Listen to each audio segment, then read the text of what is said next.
नमस्कार, मैं हूं रविंद्र जैन और आप देखना शुरू कर चुके हैं सबकी खबर। क्या वाकई अशोकनगर के तत्कालीन कलेक्टर आदित्य सिंह के खिलाफ कोई षड्यंत्र हुआ है? अशोकनगर से जिस तरह उन्हें हटाया गया है, लगता है कि कोई बड़ा षड्यंत्र रचा गया है, क्योंकि आदित्य सिंह जिस तरह अशोकनगर में काम कर रहे थे, जिस तरह उनकी लोकप्रियता बढ़ रही थी, जिस तरह की उनकी मेहनत थी, वो वाकई काबिल तारीफ थी। अशोकनगर के लोगों ने तो अब एक तरह से उनके पक्ष में मुहिम चला दी है कि अशोकनगर में आदित्य सिंह ही चाहिए। मैंने खुद उनकी कार्यशैली को पिछले 9 महीने में वॉच किया है और निश्चित तौर पे आदित्य सिंह पर कोई आरोप नहीं था। एक ऐसा षड्यंत्र रचा गया जिसके पैर ही नहीं है और उन्हें हटा दिया गया। अब ये षड्यंत्र किसने रचा है, कैसे रचा है, उन्हें क्यों हटाया गया, ये मुख्यमंत्री जी और मुख्य सचिव को देखना है। लेकिन आज मैं कुछ छोटी छोटी बातें करूंगा। दरअसल आदित्य सिंह इसके पहले हरदा में कलेक्टर थे और 15 अप्रैल 2025 यानी आज से लगभग 9 महीने पहले उन्हें हरदा से अशोकनगर लाया गया था। जिस दिन से अशोकनगर में उन्होंने ज्वाइन किया है, तब से लगातार 9 महीने ना दिन देखा ना रात देखी। इस व्यक्ति ने जो काम किया है, वाकई कोई एक बड़ी कमेटी बनाकर यदि आप भेज देंगे तो चौंक जाएंगे कि क्या कोई कलेक्टर इतनी मेहनत कर सकता है, इतना काम कर सकता है। और सबसे बड़ी बात है कि अपने अशोकनगर के गरीब लोगों के लिए झोली तक फैला सकता है। ये मैं पूरी खबर आज विस्तार से बता रहा हूं आपको। दरअसल जब से ये अशोकनगर में कलेक्टर बने आदित्य सिंह, तब से सबसे पहला टारगेट उन्होंने किया था कि लगभग 10,000 ऐसे बच्चे पूरे अशोकनगर में थे जो कुपोषण का शिकार थे और वो मरणासन स्थिति में पहुंच गए थे। 10,000 बच्चे, जरा गौर से सुनिए, और ये मैं नहीं बोल रहा हूं, आप जाके गूगल कर लीजिए। इन्होंने 10,000 बच्चों की न केवल सूची बनाई, बल्कि उन्हें कुपोषण से बाहर लाने के लिए आम लोगों को जन जागरण अभियान चलाया। आम लोग मदद करने के लिए आगे आ गए। मोरिंगा नाम का जो एक आहार है, वो 1800 रुपये के एक की कीमत है। लोगों ने खरीद के देना शुरू किया, आंगनबाड़ियों में पहुंचा, बच्चों को पौष्टिक आहार मिला और बच्चे कुपोषण से बाहर आने लगे। मैं आपको बताऊं कि 14 नवंबर 2025 बाल दिवस, और इन्होंने तय किया कि आज सुबह मैं इन बच्चों के लिए कुछ करूंगा। तो अशोकनगर से साइकिल चलाकर ये थोबोंजी पहुंचे, लगभग 25-26 किलोमीटर। वहाँ जैन मुनि सुधा सागर जी महाराज विराजमान थे। इन्होंने झोली फैला दी वहाँ। इन्होंने कहा कि 4,000 बच्चे और मेरे ऐसे हैं जिन्हें मैं कुपोषण से बाहर लाना चाहता हूँ। और महाराज जी ने पहले समझा कि क्या मामला है, फिर समाज को आह्वान किया और 4,000 बच्चे जन समाज ने गोद ले लिए। कोई कलेक्टर कर रहा है क्या ऐसा? अब मैं बात करता हूं जो SIR हो रहा है पूरे देश भर में, मतदाता सूची का जो रिव्यू हो रहा है, पूरे देश भर में अशोकनगर नंबर 1 पे आया था।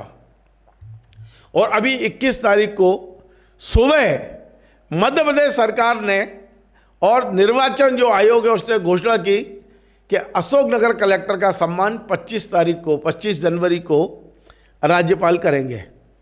आप सोचिए, 21 जनवरी को आप सम्मान की घोषणा कर रहे हैं और 21 तारीख की शाम को आदित्य सिंह को हटा दिया जाता है कलेक्टर के पद से। क्यों हटाया गया मुझे नहीं पता। आप आंगनवाड़ी देख लीजिए। अच्छा, शिकायतों का निराकरण इतना तेजी से किया था इन्होंने कि अशोकनगर में लगभग शिकायतें शून्य पे आ रही थी। अशोकनगर की एक एक समस्या को लेके साइकिल लेकर निकलने वाले कलेक्टर को मध्य प्रदेश सरकार सहन नहीं कर पाई। मंत्रालय में बैठे हुए अधिकारी सहन नहीं कर पाए। एक कोई बड़ा षड्यंत्र रचा गया। पहले एक खबर छपवाई गई कि आनंद धाम ट्रस्ट जो है उसके नामांतरण में 3 करोड़ रुपए मांगे हैं कलेक्टर ने। अब ये पत्र हम ढूंढ ही रहे थे, क्योंकि 19 या 20 तारीख को एक खबर आई कि आनंद ट्रस्ट से 3 करोड़ रुपए कलेक्टर ने मांगे हैं। ये शिकायत दिल्ली हुई है। वो शिकायत कहाँ है किसी को नहीं पता। हो सकता है हुई हो, किसी ने फर्जी शिकायत कराई हो। उसके बाद में 21 तारीख को कलेक्टर हटा दिए गए। अब ये कहाँ से क्या कम्युनिकेशन हुआ है मुझे नहीं पता। लेकिन इसी बीच में एक खबर और आ गई कि इनके स्थान पर साकेत मालवीय को कलेक्टर बनाया जाएगा। ये भी घोषणा किसी ने कर दी पहले ही एडवांस में, और हमने देखा 21 तारीख को साकेत मालवीय कलेक्टर बन गए। गजब हो रहा है।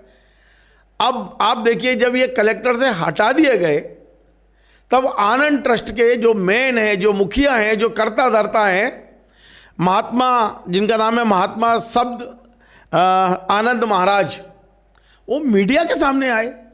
उन्होंने कहा हमारे यहाँ तो कोई समस्या है नहीं, हमसे तो कलेक्टर ने पैसे मांगे नहीं, हमने तो कोई शिकायत की नहीं। तो ये शिकायत किसकी थी?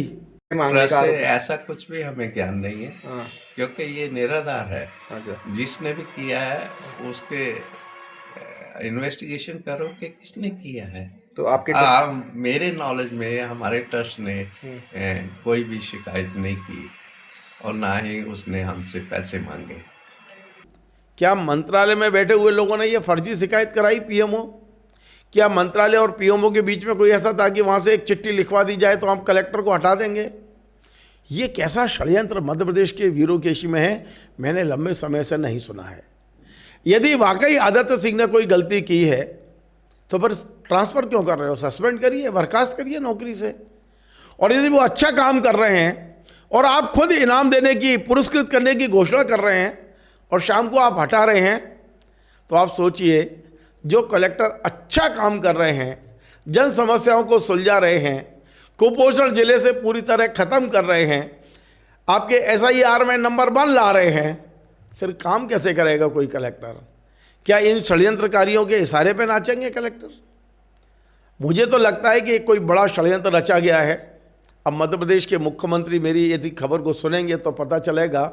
मैं तारीफ करूंगा पूरी तरह से। मैं 9 महीने से देख रहा था आदित्य सिंह जी को। मैं अपने जो तीखी खबरें बनाता हूं, मैं बहुत आलोचना करता हूं, लेकिन आज मैं कह रहा हूं कि एक गलत कलेक्टर को, एक मेहनती कलेक्टर को आपने हटा दिया। मैं बेईमानी और ईमानदारी की बात इसलिए नहीं करता हूं कि मुझे अंदर की कुछ पता नहीं है, लेकिन मैंने जितना देखा, जितनी मेहनत उन्होंने की, उन्होंने अपने आम आदमी के लिए, गरीबों के लिए झोली फैलाई हो, ऐसा कलेक्टर मध्य प्रदेश में आदित्य के अलावा दूसरा नहीं था। आज थोड़ी सी गुस्सा इसलिए है कि अच्छे काम करने वालों को भी आप निपटा रहे हो। अच्छा, मुख्यमंत्री जी खुद कह रहे हैं कि मुझे ऐसे कलेक्टर चाहिए, मुख्य सचिव भी चाहते हैं कि ऐसे कलेक्टर हो, तो ये षड्यंत्र किसने रचा है? आप लोग पता लगाओ, मुझे तो नहीं पता है। लेकिन मैं आज बड़ी गारंटी से अपने चैनल पे कह रहा हूं, ओपन कह रहा हूं, माइक के सामने कह रहा हूं, आदित्य सिंह बहुत अच्छा काम कर रहे थे, उनके खिलाफ षड्यंत्र रचा गया है। आप बेशक अशोकनगर से आदित्य सिंह को हटा दीजिए, लेकिन आपको लगता है कि गलती हो गई है तो प्रायश्चित करिए और उन्हें अच्छे ज़िले में भेजिए, ताकि जिस ज़िले में जाएं वो अच्छा, ये कहता ना कि फूल जहाँ भी होगा वो अपनी खुशबू महकाएगा। आदित्य सिंह जहाँ जाएंगे वो अपनी मेहनत से उस जिले को चमकाएंगे, मुझे पूरी उम्मीद है। नमस्कार। Join the next be the best, Bundelkhand का सबसे विशाल और आधुनिक विश्वविद्यालय ज्ञानवीर यूनिवर्सिटी। ये सिर्फ एक यूनिवर्सिटी नहीं, ये है आपके सपनों का लॉन्च पैड। यहाँ मिले आपको smart classrooms, modern campus, updated labs और एक्सपीरियंस्ड फैकल्टी। हर स्टूडेंट को मिलता है कॉन्फिडेंस, ग्रोथ और एक ब्राइट करियर का प्रॉमिस। नए सेशन के लिए एडमिशन ओपन है, तो इंतजार कैसा? आज ही कांटेक्ट कीजिए।